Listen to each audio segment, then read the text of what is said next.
Pinhas, ok. Alors on va commencer à donner quelques explications comme on a l'habitude sur la paracha, un petit peu, quelques petits points. Surtout qu'il ne faut pas dire qu'à part la femme, parce qu'elle pas si peut la reprendre. Dans certains cas. Avec David. Alors, on est à parachat Pinhas. Si c'est ta femme. Okay. On a vu la paracha cette semaine, parachat Pinhas. Et on a vu que Pinhas, il a fait quelque chose d'extraordinaire. En fait, qu'est-ce qu'il a fait? Il a calmé la colère d'Hachem. C'est-à-dire que à lui tout seul, parce qu'en fait il est tout seul. Et d'ailleurs, moi je me suis posé la question, et d'ailleurs les sages, après j'ai vu que cette question est également posée par nos sages. Pourquoi les autres ils ont rien fait? Pas seulement ils n'ont rien fait, mais pourquoi ils ont voulu le tuer? Attends, il vient, il calme un problème que Dieu veut détruire le peuple, il vient, il tue le problème, donc il enlève le problème du peuple juif, ça arrête l'épidémie, ça arrête la mort. Maintenant les types, les tribus, ils en veulent à Pinhas, ils veulent le tuer, et ils le traitent comme le dit Rashi. Qu'est-ce que vient ce fils de ce Potiphar là, celui-là qui était le descendant d'Yitro, où Yitro donnait à ses veaux, à des veaux, pour les donner à Avodazara, pour les donner à des statues.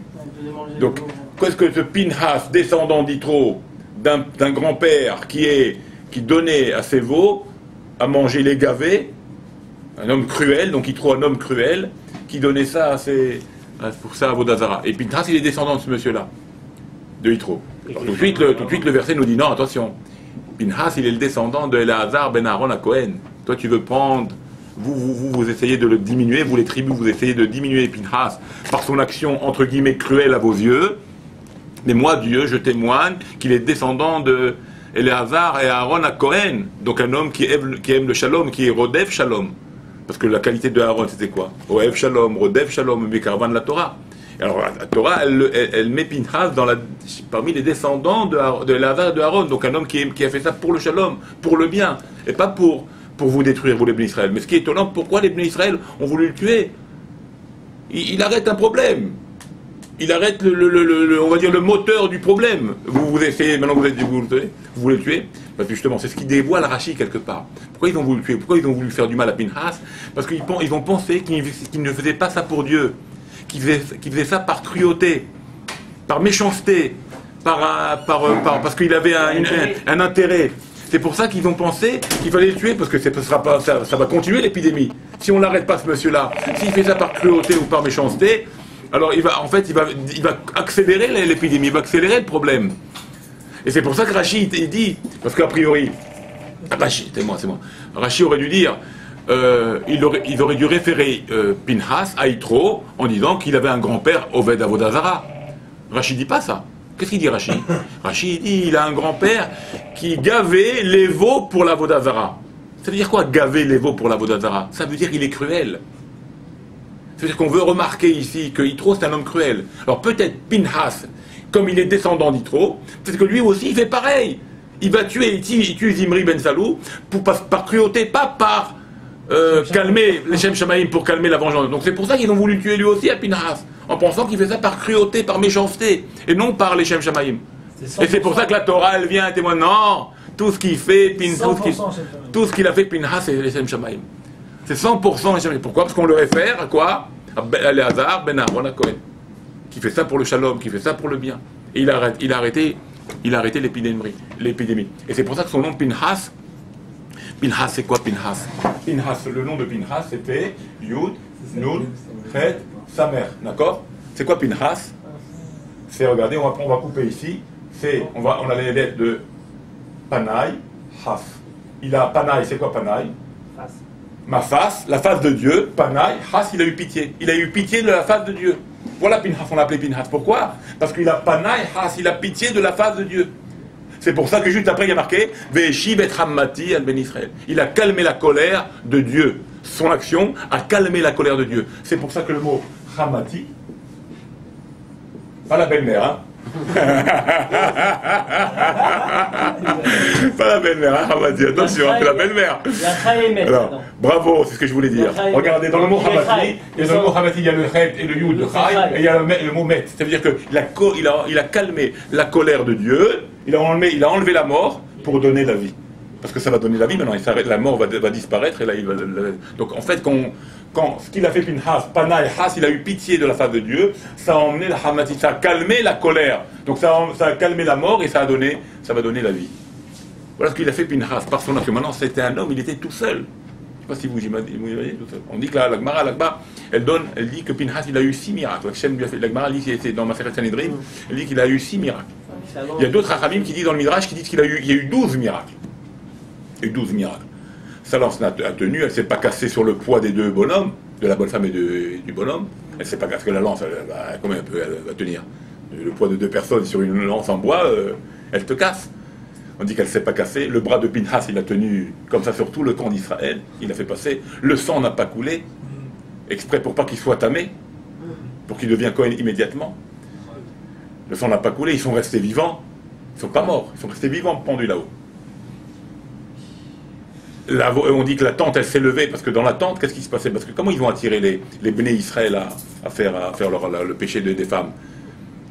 Au début, ils ont dit, tu veux être avec moi? Comme ça, il a emmené Balak. Balak, c'était un des 5 rois de Midian, Balak. De Midian et de Moab, en fait, il était de Midian réellement. Et qu'est-ce qu'il a? Il a donné ses filles à cette chose-là. Les princesses, il les a données à la corruption pour faire tomber. Maintenant, qu'est-ce qu'ils ont fait? Ils ont dit, maintenant, tu veux être avec moi? Alors, ils ont attiré par leur beauté les Béné Israël. Et elle a dit, tu veux être avec moi? Alors, tu sers ces statues. Alors, il avait des statues sur elle. Et ils ont dit, avant d'être avec moi, tu te prosternes à la statue et je serai avec toi. Et c'est comme ça que les Juifs sont tombés. Ils ont fait Avodazara et le Yarayot. Comment ils ne sont pas morts? Ouais. Comment ils ne sont pas morts? Qui? 24 000 morts, il y a eu. Non. Zimri Ben Saloum, ils étaient sur leur... Ils sont morts. Non, ils sont restés vivants. On dit que c'est un des miracles. Hachem, il a fait qu'un des miracles, ils sont restés vivants en haut, accrochés sur l'eau. Après, ils sont morts. Quand il les a posés, ils sont morts. Après, ça va. Après, ils sont morts. Hier, j'ai écouté un chidouche que Akiva était le Gilgoul de Zimri Ben Saloum. Pourquoi? Parce qu'il est mort sur le chemin Israël. Et que, peut-être aussi. Bon, il y a beaucoup de choses. Beaucoup de choses. Beaucoup de choses. D'accord? Et aussi, donc qu'est-ce qu'il a fait Pinhas? Il a fait un Messirut Nefesh. C'est le Messirut Nefesh qui a fait ce don de soi. Il s'est donné pour Hachem, c'est ça qui est Hachem qu'il a gardé. Qu'est-ce qu'il a fait qu'il a gardé? Pas seulement il l'a gardé, il l'a protégé, mais il a eu donc des miracles. Par son intervention, il a eu Hachem l'a protégé en faisant des miracles, mais pas seulement ça. Qu'est-ce qu'il dit après la Torah? La reine Ineni Tanlo et Beriti Shalom. Je lui donne une alliance.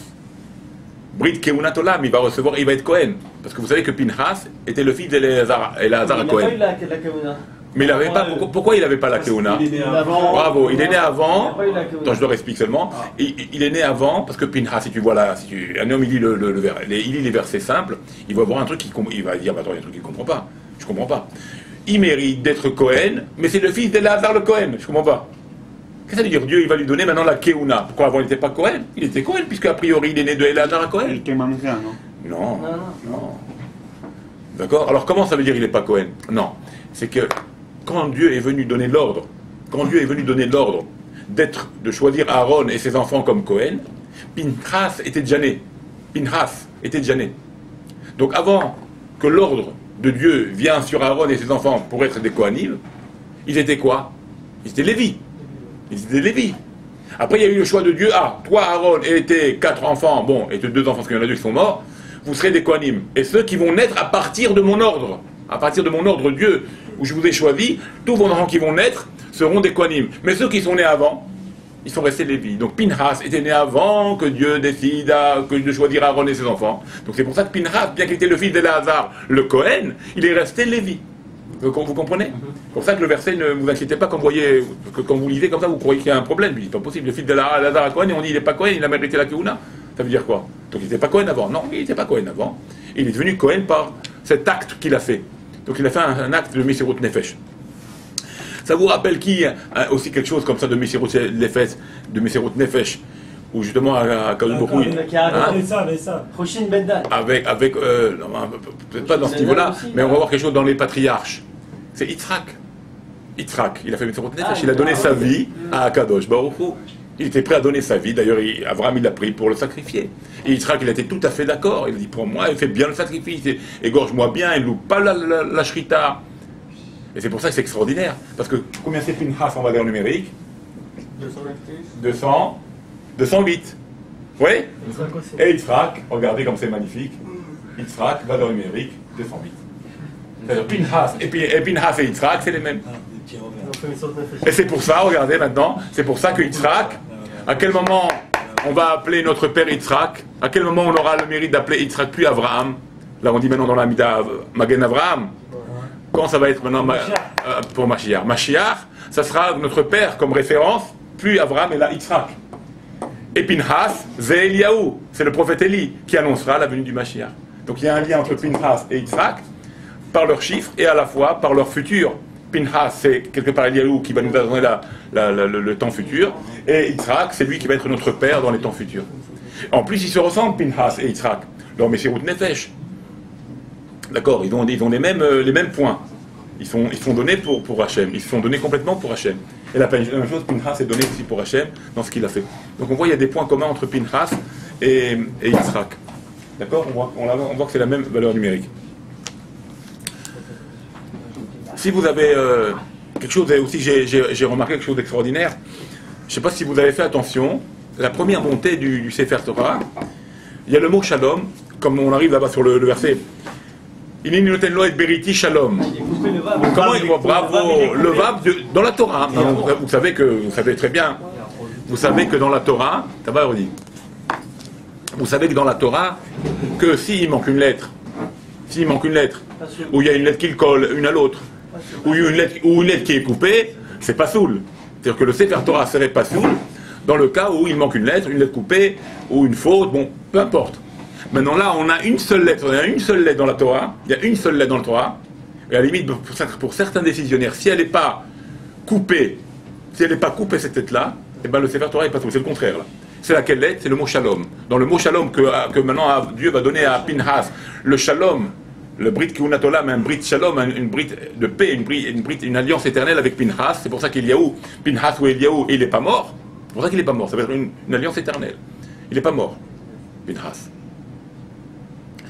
Mais le mot Shalom, donc cette paix qu'il lui donne, le mot Shalom, le Vav de Shalom, il est coupé. Et ici, il n'est pas coupé, je vous dis, le Sefer Torah ne devient pas soul, pour certains décisionnaires, hein, pas pour tout le monde. C'est la seule lettre dans le Sefer Torah où la lettre est coupée et qu'il est cachère. C'est incroyable. Et d'ailleurs, on le lit Shalom. Mais si maintenant, le fait qu'il soit coupé, comment on pourrait le lire? Puis avec un Yud. Ça devient Shalim.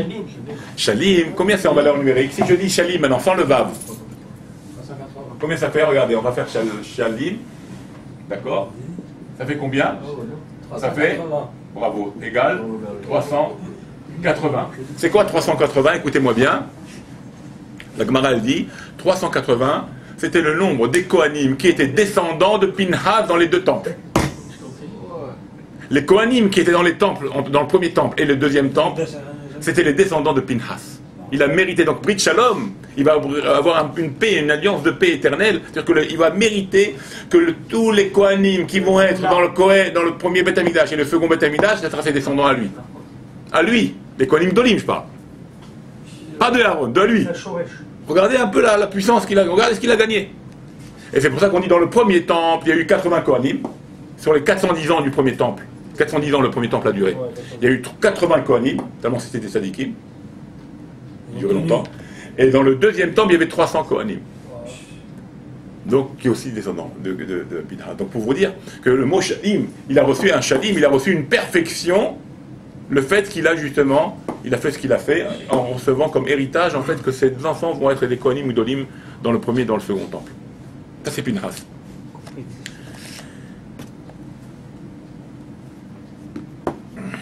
Ken.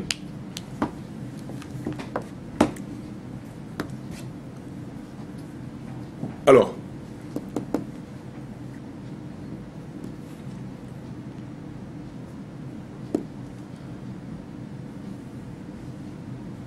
d'accord, donc Pinhas, il est miuhad, il est c'est quelqu'un de spécial, quelqu'un de très spécial,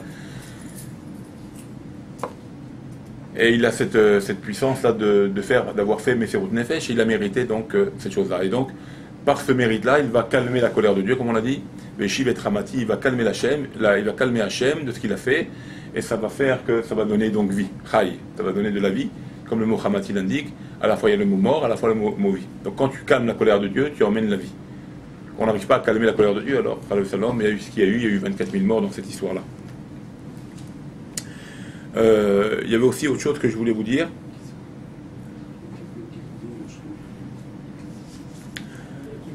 Hein? C'est un rapport de Shrem. Parce qu'on Ouais. voit que qui a été touché, c'est Shevet Shimon. Et Shevet Shimon et Lévi qui ont tué les Qui ont tué 24 000, 000, ouais. 24 000 aussi. Ils reviennent ici, ouais. Et ils reviennent après dans les 24 000 Bekiva. Ouais. Tout est...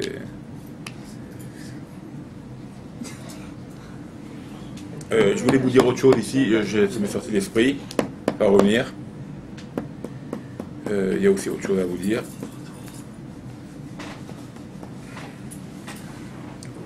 Ok. Ok. J'avais vu aussi quelque chose de... C'est une petite dématériale que j'avais vu aussi sympa. Là-bas dans le Pérec. Quelque chose d'amusant. Dans le Pérec, Kafret. Passouk Guimel, normalement, si je ma mémoire est bonne. Voilà, là-bas on dit... Je vois que c'est Kafret, hein, une seconde. Regardez. Dans le Pérec, Kafret, le troisième passouk, il est dit comme ça. Regardez, écoutez ça. Il est marqué Vea Marta Laem. Tu leur diras, donc Dieu dit à Moshe, tu de leur dire, de dire au bien Israël, Ve Aïché, Asher Takrivu Lachem. Vous connaissez ça? Ok, Takrivu Lachem. Donc ce sera sur les feux, vous apporterez pour Dieu. Sur les feux, vous apporterez Kevasim, des moutons. Beneshana d'une année. Temimim entier. Donc Temimim sans défaut, quoi, parfait. Shnaim Layom, 2 par jour. Ola Tamid, en holocauste constant. C'est quoi? De quoi on parle ici?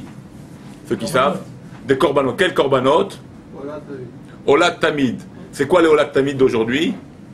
C'est Shaharit et Mincha. C'était les 2 korban qu'on emmenait à l'époque du temple, matin et soir, matin et midi, quoi, matin et l'après-midi. C'est ce qui correspond aujourd'hui à la prière de Shaharit et de Mincha. C'était les korbanot de l'époque. Combien il y a de jours dans l'année? 365. Bravo, 365 jours. Donc, si on fait le calcul, 365 jours multiplié par les 2 korban qu'on emmenait chaque jour, ça fait 730. Maintenant, le verset ne dit pas qu'il y a 730 korban. C'est à nous de faire le calcul. 365 multiplié par les 2 moutons qu'on apportait matin et soir, ça fait donc 730. Mais si on regarde un peu plus dans le verset, il y a 730. Il y a marqué 730. Où il y a marqué 730? Regardez. Ilan, écoute ça. Ça fait 730, d'accord? Donc, je reprends. Le verset nous dit qu'il y avait 2 holotes, donc 2 korban, tamid, des holotes tamid, on appelle ça des tamid, d'accord? C'est quoi ces deux tamidim? C'est un baboker, et un, on va dire baerev, mais c'est pas vraiment le erev, c'était le ben arbaïn, c'était l'heure de mincha, d'accord? C'était l'heure de mincha, ça qui correspond à mincha, et ça correspond à shaharit, d'accord? Alors maintenant le verset, je reprends le verset, je relis le verset avec vous, regardez. Ve Martalaim, tu leur diras, Ve Aïché, voici donc les feux, Asher Takrivu, vous rapprocherez vos bêtes devant Dieu, donc sur les feux, sur le bûcher du Mizbeach, sur le feu du Mizbeach, Kevasim Beneshana, donc des Kevasim d'une année, Temimim entier, parfait, Shnaim 2, Leyom par jour, donc 2 par jour, des Korban Tamid. Olat Tamid, en tant que Olat Tamid. Ok? Donc on a dit 365 jours dans l'année, plus multiplié par 2, ça fait donc 730. Oui, mais il n'y a pas marqué 730 dans le verset. Mais nous, on fait le calcul, on n'est pas idiots. Ben, réellement, si vous voyez ce verset-là, il y a marqué 730. Regardez, on va prendre les rachetés-votes du verset. Regardez.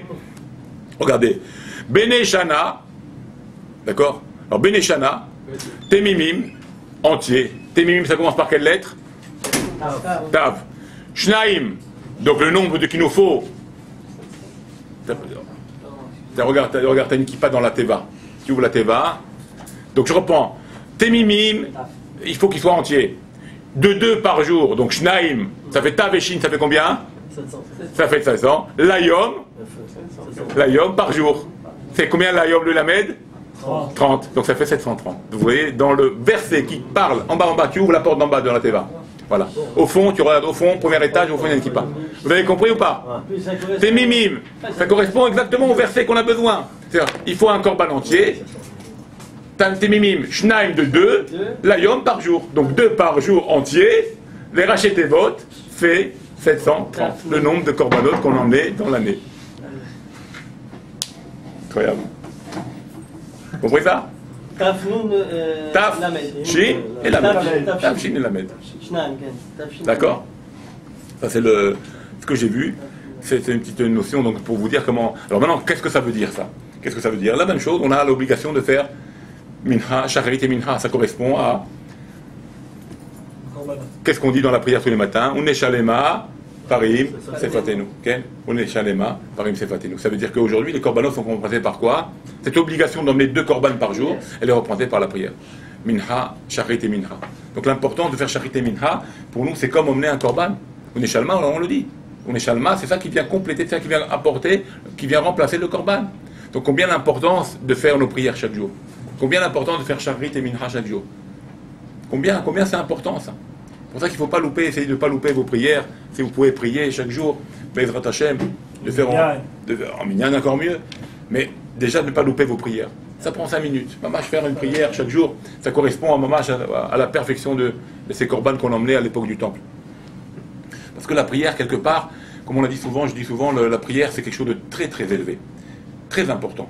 Mais les gens, on a eu tendance à la comme on dit dans le verset dans Tehillim, qu'est-ce qu'il dit le verset dans Tehillim? Voilà, Korum Zolut Livnei Adam. C'est quoi Korum Zolut? C'est-à-dire aujourd'hui c'est devenu Zol. Korum Zolut, c'est aujourd'hui c'est ce qui est tellement gros. Zolut Livnei Adam, c'est devenu Zol. Zolut c'est Michelin Zol. Ça vaut pas grand-chose. Ça veut dire la prière, quelque chose de très très élevé, quelque chose de très élevé, on l'a rendu très très bas. Et ça c'est très grave parce que quelque part, c'est un petit peu comme ces corbanotes qui sont très élevés et on ne peut plus les faire. Donc quand on ne peut plus les faire, c'est vrai que là, on s'est rabaissé. Mais il faut essayer de reprendre la prière. Il faut donner autant d'importance à la prière qu'à l'étude de la Torah. Il faut donner autant d'importance. Autant un homme, il aime bien étudier, il aime bien apprendre, autant la prière, elle est importante. C'est pour ça qu'il faut essayer. Et pourquoi un homme, il n'arrive pas à bien prier parce qu'il manque de concentration. Vous savez quoi, il manque de concentration? C'est-à-dire qu'un homme, pourquoi il arrive à mal prier? Parce qu'en fait, il ne pense pas au moment qu'il est en train de vivre. Il pense déjà au stade futur. Il pense déjà aux 5 minutes d'après. Il pense déjà au programme juste après. Donc il n'est jamais dans son moment. Comme il n'est jamais dans son moment, donc sa tête, elle n'est pas là. Comme elle n'est pas là. Il est toujours dans le futur. Donc il ne réalise pas, il ne peut pas avoir sa réalisation dans les prières. Ces prières ne peuvent se réaliser. Ils ne pourront pas se réaliser. C'est pour ça qu'un homme heureux, c'est un homme qui vit son moment. Qui vit son moment. Si tu ne vis pas ton moment, si tu es ailleurs à chaque fois, dans un cours tu es ailleurs, dans une prière tu es ailleurs, au travail tu penses après, tu ne seras jamais heureux. Tu seras toujours en manque de quelque chose. Mais si tu vis ton moment, tu es heureux. C'est quoi être heureux? C'est vivre ton moment. Mais si tu penses à chaque fois à 5 minutes d'après, t'es pas là. Donc t'es pas là, t'es en manque, t'es pas heureux. Et ça c'est très très important. C'est pour ça qu'il vient le verset. 2 par jour, c'était constant. Olat Tamid. Et c'est pour ça qu'un homme qui prie, il faut qu'il pense au moment, il faut qu'il pense aux mots qu'il est en train de dire. Il faut qu'il pense, qu'il s'arrête, qu'il comprenne ce qu'il essaye de dire. Essaye de s'arrêter aux mots qu'il est en train de dire. Essaye de concentrer le moment qu'il est en train de vivre. Et c'est pareil pour un cours. Quand on est dans un cours comme celui-ci, par exemple, il faut essayer de se concentrer à ce qu'on est en train de dire. Parce que si tu penses après, tu n'es plus dans le cours. Tu n'es plus dans le cours, tu as raté. Tu comprends? C'est comme on dit, tu as raté le train. Tu as raté le train, tu le vois passer. Tu comprends? Et ça c'est important pour être heureux, et ça c'est un clan même dans la vie, même dans la vie de tous les jours, même dans le boulot, quand vous voulez. Tu veux te sentir bien, investis ta tête dans ton moment que tu vis. Investis ta tête. Si tu t'investis pas, tu es toujours décalé, tu n'es jamais heureux. J'ai mal travaillé, j'ai pas réussi, j'ai pas bien gagné, j'ai pas bien téléphoné, j'ai pas bien appelé, j'ai pas bien parlé, toujours. Mais si tu penses à ce que tu dis maintenant, tu penses maintenant, tu te concentres là maintenant, tu verras, tu réussis. C'est automatique. C'est automatique. Parce que tu es là, ta tête elle est là, elle n'est pas ailleurs. Et ça c'est comme quelqu'un par exemple qui essaye de combler un trou. Alors qu'est-ce qu'il fait? Il a un trou, il a un vide ici, il a un problème. Alors qu'est-ce qu'il fait? Soi-disant pour le combler, il prend d'ailleurs, il le comble. Mais quand il a pris d'ailleurs, il s'est fait un trou ailleurs. Et comme ça il s'amuse, il tac. Il n'est jamais heureux, il est en train tout le temps de courir. Un homme heureux, c'est pour ça qu'on dit que les Ramis ont dit, un homme heureux c'est qu'il se contente de ce qu'il a. Ça veut dire quoi, il se contente? Il n'a rien à combler. Ça veut dire qu'il se contente de ce qu'il a. Il n'a rien à combler, il n'a rien à remplir, il lui manque rien. Comme il a dit, qu'est-ce qu'il a dit et ça, il a dit Yeshli Rav. L'autre il a dit Yeshli Kol. J'ai tout. Yeshli Rav, ça veut dire j'ai beaucoup, je peux encore avoir plus. Il est à la recherche de toujours plus. la différence entre Yaakov et Yesh li kol, j'ai tout. S'il peut avoir rien, il dit j'ai tout. J'ai rien à combler, j'ai rien à rajouter, j'ai tout. Vous comprenez? C'est une grande nuance ça, entre j'ai tout et j'ai en plus. Quand tu dis j'ai en plus, ça veut dire que tu veux encore en plus. Et quand tu dis j'ai tout, même s'il n'y a pas grand chose, pour toi c'est tout, il n'y a rien à rajouter. Quand j'ai rien à rajouter, comment on dit j'ai rien à rajouter? C'est quand on vit le moment. Là, tu n'as rien à rajouter. Quand tu n'es pas là, tu as un manque, tu veux rajouter. Tu veux rajouter, tu n'es jamais heureux. C'est très important. C'est une grande écoute. C'est pour ça que la prière, il faut la vivre, il faut vivre son moment. Et c'est pour ça qu'on demande une concentration, il faut essayer de concentrer, comme j'ai parlé ça ce Shabbat. Parce que les gens, des fois on parle dans les synagogues, des fois on discute dans les synagogues, on ne fait pas attention à tout ça. C'est très important de se concentrer, de vivre le moment de la prière, de vivre le moment de l'étude, de vivre le moment de ce qu'on fait, même au travail, de vivre ton moment que tu travailles. Et ne pas être ailleurs. Ne pas être ailleurs. Ce qui est ailleurs, t'es perdu. Et ça c'est important dans la vie, de la vie, dans toute la vie, tout ce qu'on fait. Tout ce qu'on fait. Et c'est comme ça, c'est une réussite ça, faut le savoir. Celui qui vit son moment, il réussit. Il réussira. Celui-là qui ne vit pas son moment, qui est décalé, il ne peut pas réussir. Il va lui manquer des données, il va lui manquer des bases. Il ne peut pas réussir. Faites l'expérience, concentrez-vous sur le sujet, concentre-toi dans tous les sujets que tu fais, concentre-toi, tu vas voir la réussite, elle vient. C'est automatique. Parce que tu es là, c'est présent. Hachem, il donne la bracha, ça la bracha. Ça c'est une écouda, donc... aussi qu'on a vu, aussi, on voit aussi quelque chose d'extraordinaire dans ce que les bnotes Sélophrad. Qu'est-ce qu'on a vu avec les bnotes Sélophrad? Les bnotes Sélophrad, ils ont demandé leur part. Alors, vous connaissez les filles de Sélophrad. Parce que Sélophrad, c'était le père de ces filles-là. Et lui, il est mort par le péché d'avoir transgressé Shabbat. D'après une idée, d'après certains Ramim, il dit il a fait exprès de transgresser Shabbat pour montrer un exemple, comment un homme qui transgresse Shabbat, il est condamné à mort. Donc en fait, quelque part, c'est lui aussi... Hein? Voilà, il a fait Kiddush Hashem. Donc d'après certains sages, ils disent que cette Sélophrad, c'était l'homme qui a péché dès la sortie d'Égypte, il a péché, il a transgressé Shabbat, volontairement pour montrer la gravité de Shabbat, il s'est donné à la mort. Est-ce qu'il a le droit de faire un verre à l'esprit? C'est ce qu'on appelle Mekoshechetim. Mekoshechetim, voilà. Mekoshechetim, il y en a qui disent que c'est Sélophrad. Oui, bien. Rabbi Akiva dit que c'est Sélophrad. D'accord, c'est le Mekoshechetim. Hein? Comme ça, c'est un Gemara. Alors regardez. Mais sinon, il a un mais ça va pas le nom. Parce que la Torah, elle n'a pas légalement le nom. Il a fait, pourquoi tu l'as. Ouais, tu as dévoilé son nom. Ouais. La Torah n'a pas dévoilé. Bref, donc il y en a qui disent qu'il a fait ça exprès pour montrer l'exemple de la punition, pour montrer que le Shabbat, c'est pas une rigolade. D'accord? Il y en a qui disent, bon, il a été puni. Alors maintenant, les filles, qu'est-ce qu'ils demandent? Qu'est-ce qu'ils disent, les filles? Ils veulent une terre, ils veulent un territoire. Ils veulent un territoire pour elles, les filles. D'accord, ils veulent. Et qu'est-ce qu'ils disent? Qu'est-ce qu'ils argumentent à Moshe Rabbeinu? Que notre père, il n'a pas péché avec les Meraglim et avec Korach, toute cette bande-là qui a mérité les 40 ans dans le désert et de mourir dans le désert, donc de ne pas hériter de la terre d'Israël. Mon père, notre père, il est mort par Shabbat. Donc une autre histoire qui n'a aucun rapport avec l'héritage de la terre. Donc elle revendique bien, elle revendique la terre, une part de terre, parce qu'il n'y avait pas de garçon, il n'a pas laissé de garçon. Donc elle revendique une part de terre, puisque le père, il est pas mort dû... Écoutez les enfants, le père, il n'est pas mort dû au péché des Meraglim qui ont fait qu'ils vont ne pas avoir la terre. Il est mort par un autre péché.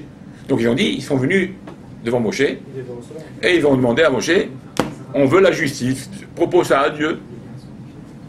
Parce que notre père n'est pas mort dû au péché des Meraglim ou de Korach et toute cette bande-là qui ont fait que les 40 ans dans le désert, et là il est mort par le péché de Shabbat, et ça n'a rien à voir avec l'héritage de la terre. Moshe, il a un problème. D'un côté, il dit, attends, c'est pour ça qu'il est marqué au Mishpatan, il a emmené la justice devant Dieu. Quelle justice devant Dieu? Il dit, vous me dites ça, maintenant il est mort à côté, d'après Rabbi Akiva, on dit d'après lui qu'il est mort, le fait qu'il a transgressé Shabbat. Alors j'ai un problème. Il y a marqué que celui-là qui est Shomer Shabbat, notre nimno Nahalab Limetzarim. Celui-là qui fait Shabbat, on lui donne un terrain infini. Alors j'ai un problème, Moshe il a dit, oh, vous me dites qu'il est mort pour le péché de Shabbat. Pas du Meraglim, qui n'ont pas hérité de la terre. Mais Shabbat, tu ne peux pas hériter de la terre si tu transgresses. La preuve, c'est marqué que celui-là qui transgresse Shabbat, que celui-là qui garde Shabbat, notre Nimlo, Nahalab, on lui donne un territoire éternel. Donc tu déduis que celui-là qui transgresse Shabbat, le contraire, il n'aura pas de territoire. Alors il dit oui, j'ai un problème maintenant. Vous me dites Shabbat pour soi-disant, vous me dites Shabbat soi-disant, pour dire que il n'est pas mort à l'héritage de la terre et donc on a droit à une part de terre. Mais Shabbat lui-même, j'ai un problème. Shabbat lui-même, je n'ai pas à vous donner la terre. Parce qu'il y a marqué que celui qui transgresse Shabbat, il n'a pas le droit à l'Nahalak Bli Mesarim. Alors c'est ça qu'il ne savait pas Moshe. Il a donné ça à Dieu. Et Dieu, qu'est-ce qu'il répond? Tu lui donnes. Pourquoi? Réponse, d'après le Rabbi Akiva. Pourquoi? Parce qu'il n'a pas fait ça pour transgresser Shabbat pour dire Shmeta, comme on dit. Il a fait ça pour montrer l'exemple de la punition. Il a fait ça pour être un exemple à celui-là qui transgresse Shabbat. D'après ceux qui disent ça, ceux qui disent qu'il a fait exprès de transgresser pour montrer la punition que ça implique l'homme qui transgresse Shabbat. Donc en fait, il n'a pas fait Shmeta contre Dieu. Il a fait dans le sens exprès, pas contre Dieu, mais pour montrer un exemple. Donc il a le droit à la part d'Israël. Parce que en fait, c'était comme tu dirais, Messirot Nefesh, il a fait. Il a donné sa vie pour montrer l'exemple de la punition. D'accord? Et c'est pour ça qu'il a eu. Ouais, et c'est pour ça qu'il va avoir, effectivement, c'est pour ça que la réponse de Dieu au fils de Tsélophras va être oui, positive. Oui, ils ont le droit à une part de terre. T'as compris? Parce que, aussi ce que j'ai vu. Hein?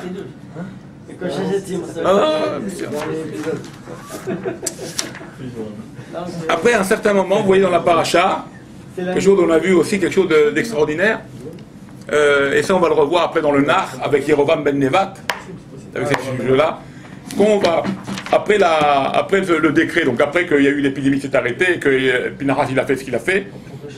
Mais alors maintenant il y a un dénombrement qui se fait par tribu. Vous avez remarqué, on compte encore les tribus, et à un certain moment quand on compte les tribus, on voit il y a marqué on voit qu'il y a marqué qu'on arrive à la tribu de Reuven. Tout d'un coup, regardez, je vais vous lire. Excusez-moi. Voilà. Alors là, il y a eu ce qu'il y a eu avec Pinhas, ça s'est arrêté. Et maintenant, dans la tribu de Pinhas, dans la parasha de Pinhas de cette semaine, donc on a vu encore Hachem il compte les tribus. Il donne les noms. La tribu de Reuven, Bechor, Israël, Ben Reuven, Hanor, Mishpachat Hanor, il vous rappelez. Et puis tout d'un coup, Ouvne Palou, Eliav. Et après les enfants de Palou, de Reuven, donc Palou, il avait un fils qui s'appelait Eliav. Ouvne, Eliav, et les enfants de Eliav, Nemuel, Vedatan, Ve'aviran. Vous vous rappelez Datan, Ve'aviran? Alors on les compte. Mais tout d'un coup on dit, Datan, c'est le même Datan et Aviran qui est crié à Edda, qui était l'assemblée de Korah avec Korah, Asheritsuet Moshe, Al-Moshe, qui sont battus contre Moshe, Be'al Aaron, Be'adat Korah, avec Adat Korah. Pourquoi on rappelle maintenant que si tu fais le dénombrement, tu me dis la famille, les noms des fils. Dans tous les autres, tu ne parles pas des péchés des autres. Ceux-là, tu les reprends, tu les ressors du contexte, tu dis ceux-là, les deux. Vous savez qui c'est les Datavéras de cette bande de Rouven, de la tribu de Rouven? C'est les deux qui ont fait le mal avec Moshe, qui ont emmené Korah et la bande et tout ça, cette révolution qu'ils ont fait. Ce qu'il y a là. Après, pour les autres, tu continues, ça continue. Mishparat Hashmoeli, Mishparat Shimoni, Mishparat Gad. Tout le monde, tu le dis tranquillement, il n'y a plus de piche, il n'y a plus de... Il n'y a que ces deux-là qui sortent. Pourquoi? De là, on apprend quelque chose d'incroyable. Quelque chose d'incroyable. Comme ça dit il me semble que c'est le Rahaïm, il pose la question, il dit pourquoi il pose cette question-là, le Rahaïm Akadosh. Il dit parce que comme cela c'était depuis le début, ils ont dénoncé à Moshe Rabbeinu. Depuis l'Égypte déjà c'était des Réchaïm. Depuis l'Égypte, c'est eux qui ont dénoncé Moshe. Quand Moshe il leur a dit mais pourquoi vous vous frappez l'un avec l'autre? Pourquoi tu lèves la main takereaha? Pourquoi tu lèves la main, tu veux frapper ton frère? Il dit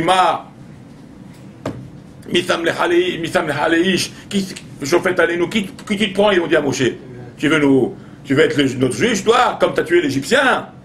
Déjà depuis les débuts, cette Datan et Aviran, ils étaient pour le mal. Déjà depuis le début, ils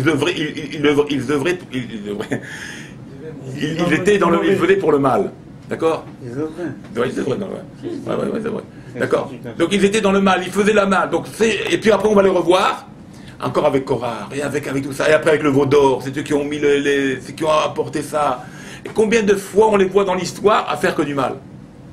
Alors maintenant, même qu'on va dénombrer sa tribu, qu'on va arriver à ces deux-là, on les réfère avec le péché. Comme nous dit les Hachamim dans la Mishnah, qu'est-ce qu'il dit dans la Mishnah dans Ta'anit là-bas? Shem Rechaim, Irkav, le nom des Rechaim qui pourrissent. C'est pour ça qu'à chaque fois qu'on rappelle Datan Biral, on rappelle leur mal, on rappelle leur méchanceté. Et comme ça, on voit aussi également la même chose avec qui dans le Nar? Avec Yerovam ben Nevat. Le chef du mal, le roi d'Israël qui était méchant. Tous les rois qui vont suivre après, et qui vont être méchants également, on va toujours dire tel était le roi, comme était le roi Yerovam ben Nevat. On réfère tous les péchés de tous les rois d'Israël qui ont été méchants. On va les référer toujours à qui? À Yerovam, au premier roi d'Israël. Alors que c'est un grand talmide. Bon, peu importe. Mais on va toujours les référer à ce roi d'Israël qui était un rachat gamour. Parce que quelque part, il a ouvert la porte à la méchanceté avec les rois qui vont suivre, qui vont être également méchants comme lui. Et on va toujours dire, ces rois-là ont fait le péché, ont fait le mal comme Yerovam ben Nevat. Tu te rends compte quelle honte? On te réfère tout le temps comme la référence du mal. Yerovam ben Nevat. La même chose, Datan et Aviram, référence du mal. Même quand on dénombre leur tribu, on réfère encore le mal. Tu comprends? Ça veut dire que combien un homme il doit faire attention à ne pas... Il doit faire attention. Bon, on n'est pas à ce niveau-là, de Shalom, on n'est pas... Mais même quand on fait une mauvaise action, ça, qu'on ne soit pas mis dans la liste de... Ah, un mauvais, voilà, un mauvais. Non. Qu'on soit toujours dans la liste de Shem, Tov, Shem, Shemen Tov. Ceux qui ont des beaux noms, des gentils noms, ceux qui se comportent bien, qu'on soit toujours référencé avec les gens de la ville, avec les gens des amis. Ah, qu'on parle de tel et tel bonhomme. Ah, celui-là il est sympa. Ah, celui-là, il est gentil. Ah, celui-là, il est agréable. C'est... Tu te sens mieux. Tu te sens propre, tu te sens tranquille. Mais ah, celui-là, un voleur. Ah, celui-là, c'est un bandit. Ah, celui-là, il m'a tué. Ah, celui-là, il m'a fait ci. Ah, celui-là... Oh, la même chose. Combien on doit faire attention à ces choses-là? Ça a l'air de rien, mais la Torah, elle remarque ces petits points-là. Elle remarque ces points-là. Le Khamim, il pose la question. Pourquoi Datan, maintenant, on en fait une commencée? Parce que c'était des auteurs de mal, déjà. C'était des chefs de bande. Tu comprends? Et quelque part, la Torah, elle mentionne ça. Dans tous ces scénarios-là, dans toutes ces histoires. Pour faire attention, comme nous aussi, parce que la Torah, c'est pas que de l'histoire, c'est aussi un enseignement. Ça veut dire que pour nous, quelque part, on doit avoir un Shem Tov, un bon nom. Faut pas que les gens nous disent, ah, celui-là, non, c'est un salté, ah, celui-là, c'est un pourri, ah, celui-là, c'est... Non, pourquoi comme ça? Il faut que je sois dans la liste de gens qui sont bien. Vous comprenez? Les gens qui sont bien, bon, Hachem, la Torah nous dit comment il faut être bien. C'est pour ça qu'on doit s'améliorer, on doit être fort, on doit, des fois, faire comme il a fait Pinhas, faire Meserut Nefesh. Un peu comme Sélophrate aussi, il a fait, vous avez même vu donner la mort, et quand bien même il a hérité de la terre d'Israël, ils vont hériter de la terre d'Israël. Donc il faut être toujours dans le côté des gens positifs, des gens qui savent apporter du bien, qui savent donner du bien, qui savent apporter et faire du bien au peuple et faire du bien à Kadosh Baruch Hu. D'accord, ça c'est des choses qu'il faut arriver à... Il y avait autre chose que je voulais vous dire. Aussi une...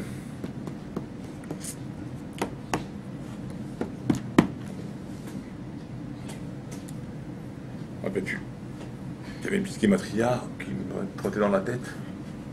Je la reprends.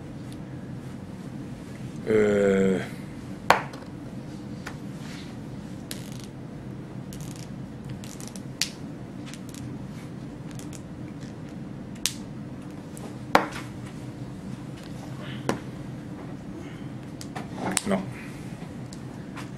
J'arrive plus à la voir.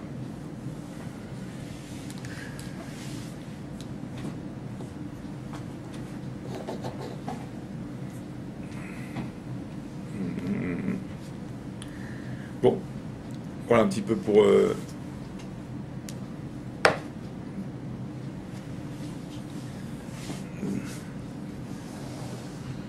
D'accord. Il y a quelque chose que vous avez vu, vous, cette semaine? De spécial? Non, là, j'ai pas réfléchi encore sur d'autres matriotes, d'autres idées. Oui, il y a aussi autre chose. Bon, ça c'est, vous l'avez vu quand ils ont dit pourquoi tu nous diminues notre part. Quand les blancs, c'est pourquoi tu nous diminues notre part quelque part. De là, on apprend quelque chose aussi d'important que j'en ai parlé aussi même également Shabbat. Là, on apprend quelque chose d'important de ne pas sous-estimer les gens. De pas sous-estimer les gens. C'est que des fois, même Moshe Rabbeinu, il ne savait pas. D'ailleurs, c'était un petit peu le reproche. Parce que Moshe Rabbeinu a dit toutes les choses difficiles, vous me les apportez pour les régler. Enfin, il a dit quand il a nommé les juges de 1000, les juges de 100, les juges de 50. Vous vous rappelez cette histoire-là? Alors il a dit toutes les choses difficiles, vous me les apportez, moi je règle le problème. Et là, il n'a pas su Moshe. Il ne savait pas comment juger les blancs, comment leur donner la terre. Et donc les Blancs sont venus en disant, mais pourquoi tu nous diminues notre part? Comment tu penses ne pas nous donner une terre? On n'a pas de garçon, il n'y a pas de garçon chez nous. Notre père n'a pas laissé de garçon. Et Moshe ne savait pas.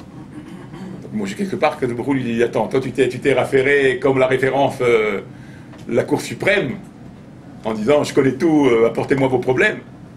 Alors, quelque part, il a manqué, Moshe.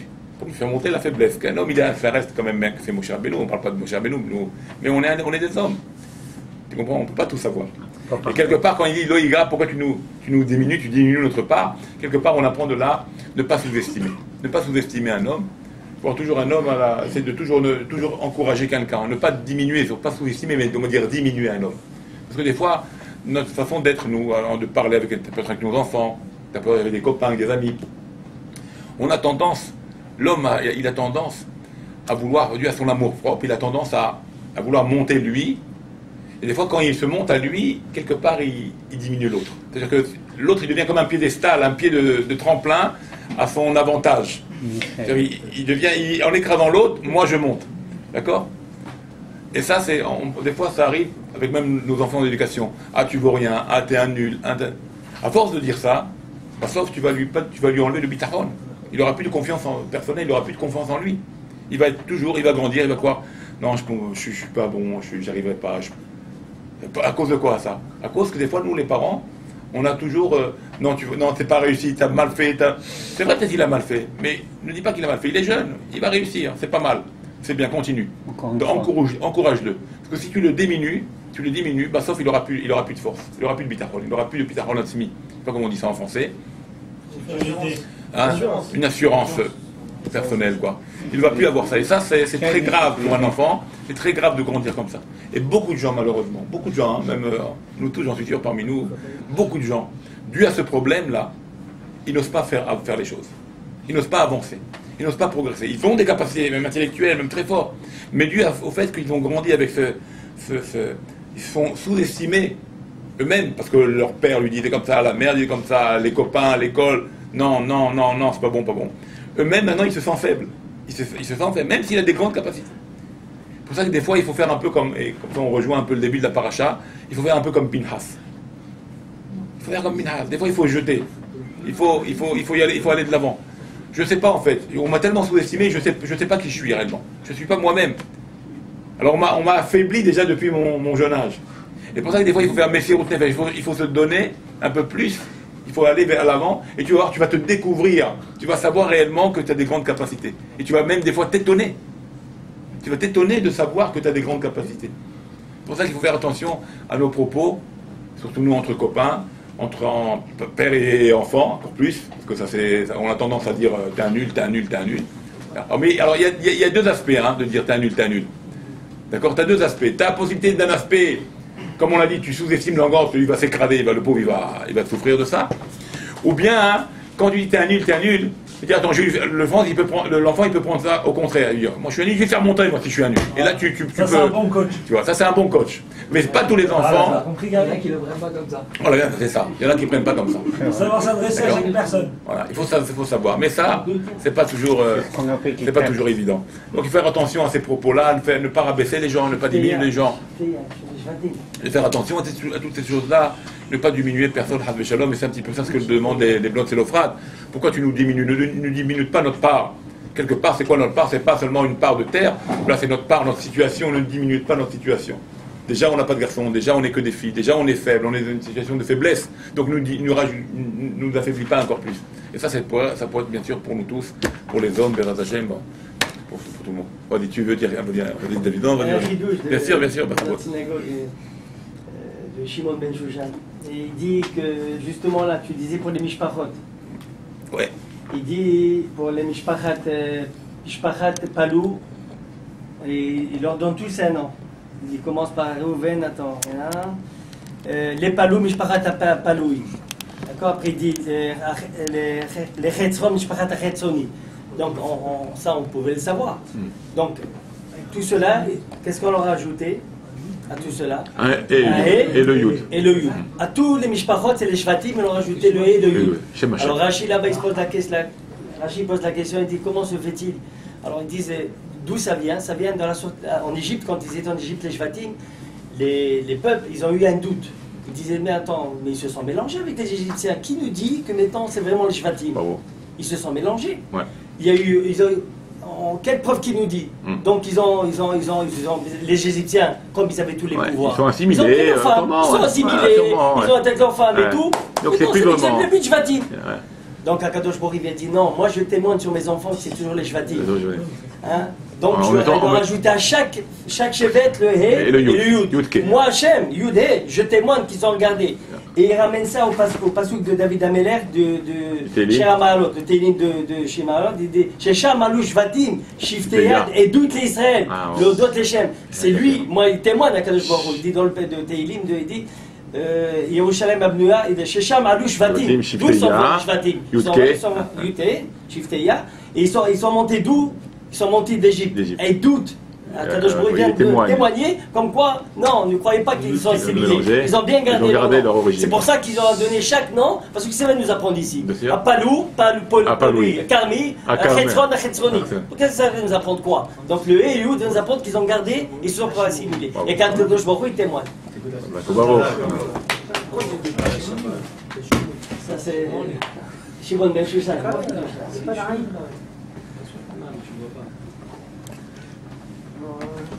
C'était beau.